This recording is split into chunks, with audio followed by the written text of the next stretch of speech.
এবার যে খবরের দিকে নজর রাখবো, মুর্শিদাবাদ জেলার নতুন এসপি হলেন কুমার সানিরাজ। জানিয়ে রাখি আপনাদের, মুর্শিদাবাদ জেলার নতুন এসপি হলেন কুমার সানিরাজ।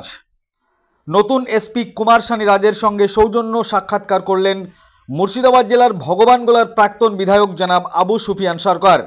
জানিয়ে রাখি আপনাদের, মুর্শিদাবাদ জেলার নতুন এসপি কুমার সানিরাজের সঙ্গে সৌজন্যমূলক সাক্ষাৎকার করলেন ভগবানগোলার প্রাক্তন বিধায়ক জনাব আবু সুফিয়ান সরকার এবং বিধায়ক আবু সুফিয়ান সরকারের পক্ষ থেকে তিনাকে সংবর্ধনা জ্ঞাপন করা হয়।